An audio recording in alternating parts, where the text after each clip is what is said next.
არ შეგეშინეს სიახლეების დაცვლილებების მართლაც მიუთითებს თქვენს ძლიერებაზე, მაგრამ მიიღოს სიახლე ადეკვატურად და დროულად, ნიშნავს წინასწარ ივარაუდო მისი არსებობა. სწორედ ამაში გეხმარებათ ციფრული დაიჯესტი. გამარჯობა. სანამ მსოფლიო პროგრესი მოგცემს საშუალებას ვისაუბროთ ციფრულ დაიჯესტში ტელეპორტაციაზე, მანამდე დავჯერდეთ უფრო რეალურს და ამიტომ გიამბობთ ჰოლოპორტაციის შესახებ. HoloLens-ის დამატებითი რეალობის სათვალე უკვე ხელმისაწვდომია პროგრამისტებისთვის სიმბოლურ $3000. კორპორაცია Microsoft-ი აგრძელებს ჩვენს გახარებას მომავლის ტექნოლოგიის სულ ახალი და ახალი სურათებით. ამჯერად მაგალითისთვის მაყურებელს წარუდგინეს ჰოლოგრაფიული ტელეპორტაციის პროცესი. ან უფრო მარტივად რომ ვთქვათ, თანამოსაუბრის გამოსახულების გადაცემა მისი რეალურ დროში სრული სკანირების და 3D მოდელის შექმნის გზით. ეს არც თუ ისე ცუდად გამოიყურება, თუმცა უნდა გავითვალისწინოთ ის, რომ ეს ტრიუკი შესაძლებელია მხოლოდ იმ შემთხვევაში, თუ გვაქვს ორი შენობა, რომელიც აღჭურვილია სპეციალური კამერებით. ამ ეტაპზე ეგრეთ წოდებული ჰოლოპორტაციის განხორციელება ზვირადღირებული დამატებითი დანადგარების გარეშე ვერ შეძლებთ. მაგრამ Microsoft-ის ლაბორატორიაში ინჟინრები ფიქრობენ იმაზე, თუ როგორ განახორციელონ მსგავსი რამე HoloLens-ის სამომხმარებლო ვერსიებში მომავალში. სასიამოვნოა ის, რომ მსგავსი ურთიერთობის მომენტის ჩაწერა შესაძლებელია კომპიუტერის მყარ დისკზე, რათა შემდგომ გქონდეთ მათი ხელახლა ნახვის შესაძლებლობა. ეს არ არის უბრალოდ ვიდეო, თქვენ შეძლებთ სცენის ყველა მხრიდან დანახვას, თითქოს და იქ ხართ. გვერდით აუაროთ ყველა ადამიანს, დააპატარავთ თუ გაზარდოთ 3D მოდელები. რა ბედიელის ჰოლოპორტაციას მომავალში და დარჩება თუ არა ტექნოლოგია ხელმისაწვდომი მხოლოდ მისი შემქმნელებისთვის. ამას დრო გვიჩვენებს.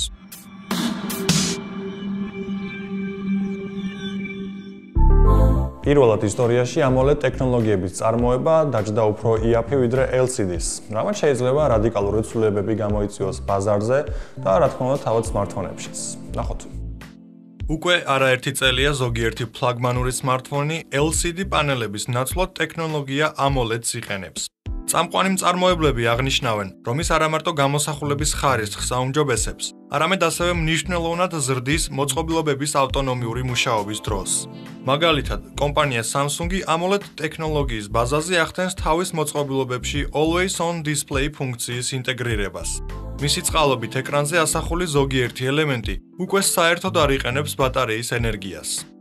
ახლახან ცნობილი გახდა, რომ AMOLED დისპლეების წარმოება უკვე უფრო იაფი ჯდება ვიდრე LCD პანელების.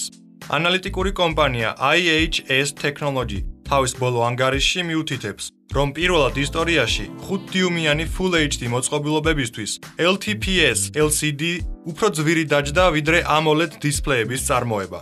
როგორც კი AMOLED ტექნოლოგიაზე მოთხოვნა გახდება შემოთავაზების შესაბამისი, ის შეიძლება ვიხილოთ სხვადასხვა მოწყობილობების ბიუჯეტურ მოდელებში.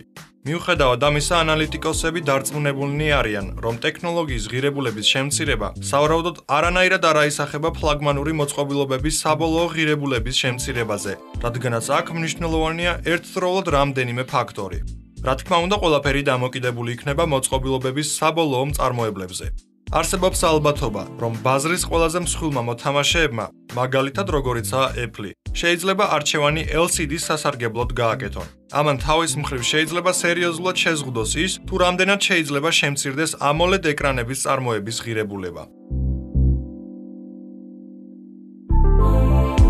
ადამიანის იმუნოდეფიციტის ვირუსი ეს ერთ-ერთი ყველაზე დიდი პრობლემაა მსოფლიოში და რა თქმა უნდა მეცნიერები გამუდმებით მუშაობენ ამ თემაზე. თავაზობენ ახალ მეთოდებს, რომლებიც საბოლოო ჯამში აუცილებლად დაამარცხებს HIV-ს. ჩვენ არაერთხელ გვისაუბრია ამ თემაზე და კიდევ მოგვიწევს ალბათ, თუმცა იმედია დიდხანს აღარ.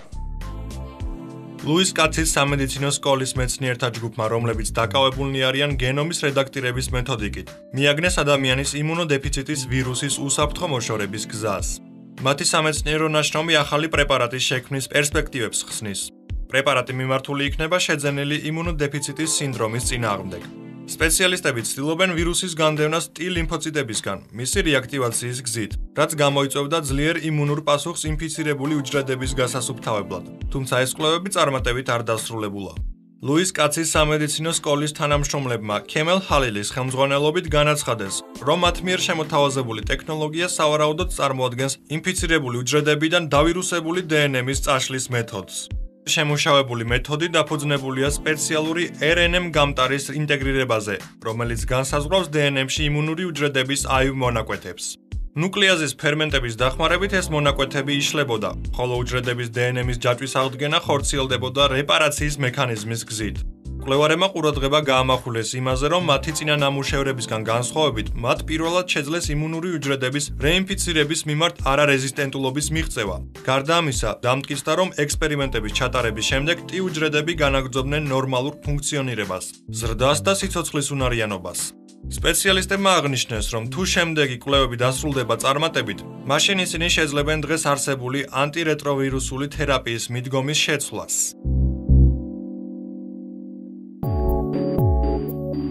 გეოსინქრონულ ორბიტაზე ამჟამად იმყოფება ასობით სხვადასხვა დანიშნულების თანამგზავრი. როგორც ნებისმიერი ტექნიკა, ისინი გამოდიან წყობრიდან და ასე გადაიქცევიან ორბიტაზე სრულიად უსარგებლო მფრინავ ნივთებად. პერსპექტიული სამხედრო კვლევების სააგენტო დარპამ წარმოადგინა კონცეფცია კოსმოსურ მობილურ რობოტექნიკურ სისტემაზე, დაზიანებული თანამგზავრების შესაკეთებლად უშუალოდ ორბიტაზე. თანამგზავრის შემკეთებელი RSV, რომელიც აღჭურვილია მანიპულატორებით, ყოველთვის იქნება გეოსტანციურ ორბიტაზე მოლოდინის რეჟიმში. დედამიწიდან მიღებული ბრძანების შემდგომ RSV უახლოვდება დაზიანებულ თანამგზავრს. საჭიროებიდან გამომდინარე გროვდება ინფორმაცია მისი გარეგნობის შესახებ 3D გამოსახულება და გადაეცემა მართვის ცენტრს. მიღებული ინფორმაციის საფუძველზე იქმნება მომსახურების გეგმა და განისაზღვრება საჭირო ინსტრუმენტთა სია კომპიუტერული მოდელირების დახმარებით. ეს ყველაფერი RSV-ის ბორდზე იგზავნება. შემდეგ ხორციელდება თანამგზავრთან მიახლოება, რის შემდეგაც მართვის ცენტრიდან ოპერატორი აფასებს თანამგზავრის მდგომარეობას და აზუსტებს შეკეთების გეგმას. ყველა ოპერაციას ახორციელებს სპეციალური ინსტრუმენტული მოდული კორექციის ძრავასთან ერთად. როგორც დარპა სპეციალისტები ამტკიცებენ, წარმატების შემთხვევაში მსგავსი მოდულები დაყენდება კოსმოსურ სატრანსპორტო ხომალდებზე.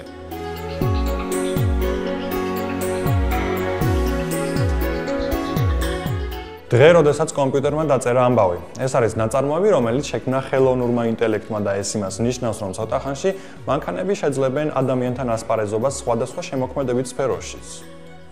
იაპონიის ქალაქ ჰაკოდატეში არსებული მომავლის უნივერსიტეტის მკვლევარებმა ამაყად გაუზიარეს პრესას თავიანთი ბოლო მიღწევები. მათ შეძლეს ხელოვნური ინტელექტის შექმნა, რომელსაც შეუძლია ადამიანის მეთვალყურეობის ქვეშ წეროს მოთხრობები. მეტიც, მისმა ერთ-ერთმა ნამუშევარმა იაპონიის ჰოში შინიჩის სახელობის ცნობილ ლიტერატურულ კონკურსში მიიღო მონაწილეობა. თუ კომისიამ ჩათვალა, რომ ნაშრომი ღირსი იყო, გაეწია კონკურენცია ნამდვილი მწერლების შემოქმედებისთვის, ეს უკვე მრავლის მეტყველია. შედეგად გაჩნდა ნაწარმოების სახელწოდებით დღე, როდესაც კომპიუტერმა დაწერა ამბავი, რომლის სიუჟეტის ცენტრში არის ხელოვნური ინტელექტი, რომელმაც საკუთარ თავში აღმოაჩინა მწერლის ნიჭი. ეს ნაწარმოები არ ყოფილა ერთადერთი კონკურსზე, რომელიც შეიქმნა AI-ის მონაწილეობით. მის გარდა კიდევ 10 ნამუშევარი იყო წარმოდგენილი, რომელთა შექმნაშიც გარკვეულწილად მონაწილეობდა ხელოვნური ინტელექტი. თუმცა დანარჩენ შემთხვევაში მანქანის ღვაწლი მცირე იყო. კონკურსში 1400 ნამუშევარი მონაწილეობდა.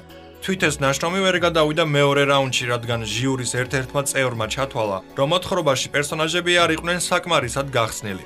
ამასთან აღსანიშნავია, რომ კომისიის წევრებმა არ იცოდნენ, თუ რომელი ნაშრომი ეკუთვნოდა ხელოვნურ ინტელექტს. ეს არის პირველი ნიშანი იმის, რომ მალე მანქანა შეძლებს ასპარეზობას ადამიანთან სხვადასხვა შემოქმედებით სფეროში.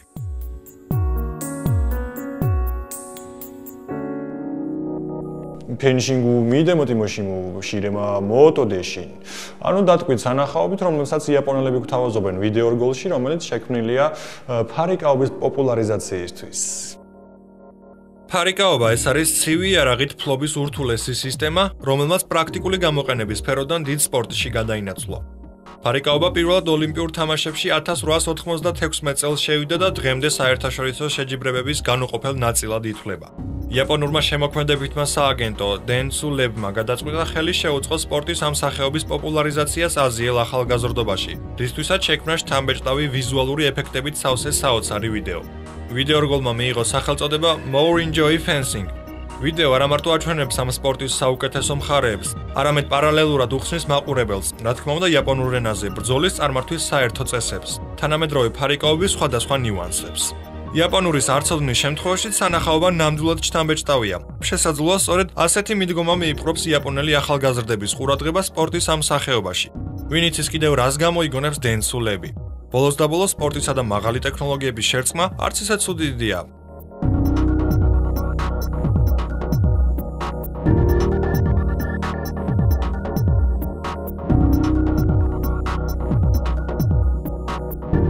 ჭკვიანი ტელევიზორის, საათის, მაისურის, ბურთის შემდეგ დროა ვიხილოთ ჭკვიანი ბოთლი. რაში შეიძლება გამოიყენოს ჭკუა ბოთლმა? ამას ცოტა ხანში გავიგებთ. კომპანია Qvim განაცხადა ჭკვიანი ბოთლის გამოშვების გეგმებზე. ბოთლი შეძლებს მისი გახსნიდან 30 დღის განმავლობაში ღვინის შენახვას. პროექტით საკმაოდ ბევრი ინვესტორი დაინტერესდა, მათ შორის General Catalyst, Founder Collective, რომლებმაც მის რეალიზაციაზე $6 მილიონი გამოყვეს. ჭკვიანი ბოთლი შედგება ორი კომპონენტისგან: გარე, რომელიც დამზადებულია პლასტიკისა და მეტალისგან და მოიცავს სენსორულ ეკრანსაც, და შიდა, საცვლელი ბოთლი ღვინით.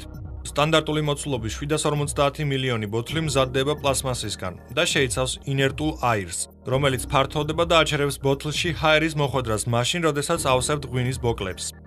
ბოთლს გააჩნია RFID ნიშნული, რისი დახმარებითაც სენსორულ ეკრანზე აისახება აუცილებელი ინფორმაცია. სენსორულ ეკრანზე არა მხოლოდ სასმელის დასახელებაა აღნიშნული. Wi-Fi-ის მხარდაჭერით შესაძლებელია ღრუბლის სერვისთან დაკავშირება, რათა შეუკვეთოთ სხვა ღვინოებიც. ასევე იხილოთ ვენახის შესახებ ინფორმაცია. ამჟამად Qvim 12 ღვინის მწარმოებელთან დაამკვიდრა პარტნიორული ურთიერთობა, მათ შორის Bonnie Doon, Shag და Pine Ridge, რომლებიც გაყიდიან ღვინის 48 დასახელებას. Qvim თავის ვებგვერდსა და კრაუდფანდინგის საიტზე Indiegogo განათავსა წინასწარი შეკვეთის ფუნქცია. წინასწარი შეკვეთის ღირებულება შეადგენს $179. კომპლექტში შედის smart bottle და ღვინის 4 დასახელება. მიწოდება დაიწყება შემოდგომაზე.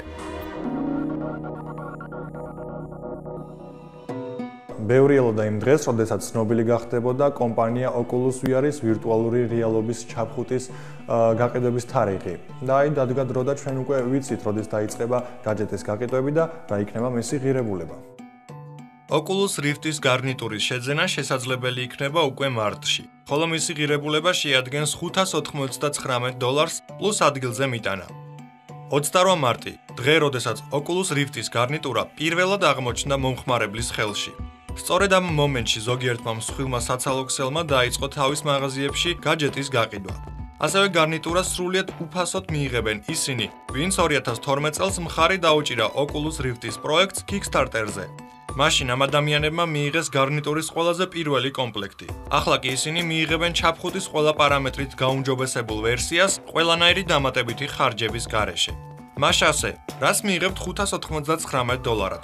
კერძოდ, კომპლექტში შედის თავად გარნიტურა ჩაშენებული ყურსასმენებით, სტაციონარული სენსორი სივრცეში მომხმარებლის თავის მდგომარეობის სათვალთვალოდ, დისტანციური მართვის პულტი Oculus Remote, აპლიკაციებისა და მულტიმედია კონტენტის სამართავად, აუცილებელი კაბელები, კონსოლის Xbox One-ის ერთი სათამაშო კონტროლერი, ასევე თამაშების Eve, Valkyrie და Lucky's Tale-ის ასლები.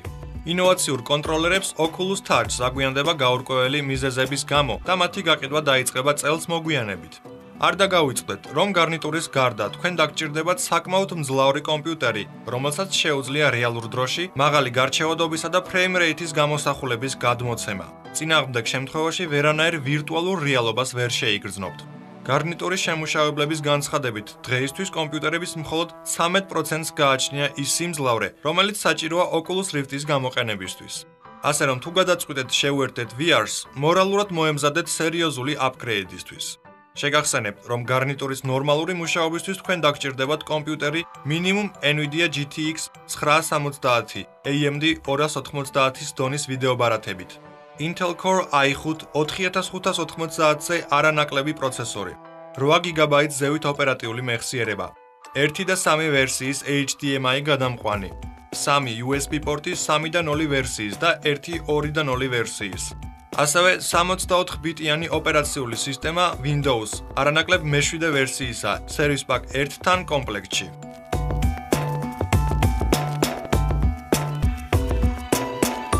იმოგზაურეთ უცხო პლანეტაზე, დაათვალიერეთ ფანტასტიკური პეიზაჟები და აღმოაჩინეთ სრულიად ახალი ფლორა და ფაუნა. რა თქმა უნდა, არ გთავაზობთ ჩაჯდეთ კოსმოსურ ხომალდში და გაემგზავროთ შორეული galaktikisken. ამის გაკეთება ბევრად მარტივადაც შეიძლება. როგორც უკვე იცით, 28 მარტს დაიწყო ვირტუალური რეალობის პირველი ჩაფხუტის Oculus Rift-ის გაყიდვები და სანამ Facebook-ის ცენტრალურ ოფისში აღნიშნავენ გართობის ახალი ეპოქის დაწყებას, გარნიტურის შემქმნელები არც კი ფიქრობენ ამით დაკმაყოფილდნენ. გაჯეტის ყოველი მყიდველი სრულიად უფასოდ მიიღებს ორ თამაშს: მულტიპლიკაციური პლატფორმერი Lucky's Tale და კოსმოსური შუთერი Eve Valkyrie. იმ შემთხვევაში თუ თქვენ გააკეთეთ გარნიტურის წინასწარი შეკვეთა. მაგრამ დღეს გაკეთდა კიდევ ერთი უფასო თამაშის ანონსი. სათავგადასავლო თამაში Farlands. ეს არის თამაში თავგადასავალი, რომელშიც მოთამაშე ხდება საოცარი არსებებით დასახლებულ პლანეტაზე. ფიქრობ დამეთანხმებით, რომ მსგავსი მოგზაურობა როგორც მინიმუმ საინტერესო უნდა იყოს. ხოლო თუ გავითვალისწინებთ იმას, რომ თამაში შეიქმნა Unreal Engine 4-ის ძრავაზე, ის მოგვაგონებს სტუდია Pixar-ის ფერად მულტფილმს. მოთამაშე აუჩქარებლად მოგზაურობს უცხო პლანეტაზე, ათვალიერებს ფანტასტიკურ პეიზაჟებს, სრულიად ახალი ფლორისა და ფაუნის აღმოჩენებს აკეთებს. ფაუნა თამაში წარმოდგენილია სხვადასხვა მწერებით, თევზებით, ასევე გონივრული ცოცხალი არსებებით, რომელთანაც მოთამაშე გარკვეულწილად ურთიერთობას შეძლებს. ასე რომ Farlands ეს არ არის 10 წუთით გართობა, ხოლო ყველაზე სასიამოვნო კი ის არის, რომ თამაშის ჩამოტვირთვა სრულიად უფასოდ ახლავე არის შესაძლებელი.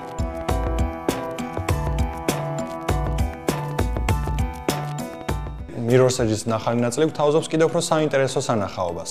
თამაში შეიცვალა და მისი სამყარო გახდა ღია. ასევე ქალაქის ღამით ნახვასაც შეძლებთ. YouTube-ის არხ Mirror's Edge-ზე გამოჩნდა Mirror's Edge Catalyst-ის შემუშავებლების ახალი დღიური. აქედან შესაძლებელია შევიტყოთ ის, თუ როგორ აღადგინა სტუდია დაისმა სარკეების ქალაქის ახალი ვარიანტი და Fate Connors-ის პრეისტორია. გმირის პრეისტორია იწყება კომიქს პრიკველში, რომლის ფინალში ის ციხეში ხვდება. Mirror's Edge Catalyst-ის სიუჟეტი მოგვითხრობს იმის შესახებ, თუ როგორ თავისუფლდება ის და ბრუნდება ქალაქში 2 წლის შემდეგ. შემქმნელები სარკეების ქალაქს აღწერენ როგორც ახლო მომავლის მეგაპოლისის საერთო იმიჯს.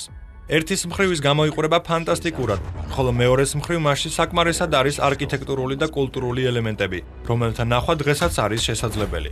ბიზნეს ცენტრი თაყვანისმცემელს ორიგინალ Mirror's Edge-ს გაახსენებს თავისი წვდიადითა და მოჭრიალე მილებით, ხოლო ახლახანს აშენებული პრიალა და მბზინავი უბნები სრულიად სხვა შთაბეჭდილებას შექმნიან. მხატვრული თვალსაზრისით Mirror's Edge Catalyst-ის მნიშვნელოვან სიახლეს წარმოადგენს დღე-ღამის ცვალებადობა. პირველ ნაწილში მოვლენები ვითარდებოდა მხოლოდ დღისით. ამჯერად დიზაინერებს და მხატვრებს მოუწიათ იმაზე მუშაობა, თუ როგორი იქნება ქალაქი ღამით.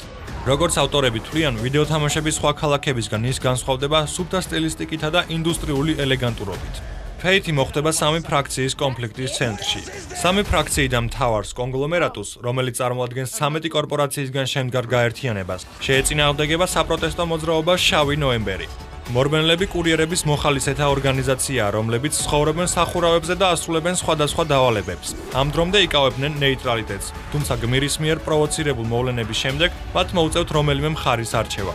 Mirror's Edge Catalyst-ის ევროპული რელიზი შედგება 2016 წლის 26 მაისს, პერსონალურ კომპიუტერზე, PlayStation 4-ზე და Xbox One-ზე. სამყარო იცვლება, ის ხვანაირი იყო, როცა მოგესალმეთ. ასე რომ ერთ კვირაში ჩვენ ისევ შევხვდებით ერთმანეთს უფრო საინტერესო სიახლეებით. ნახვამდის.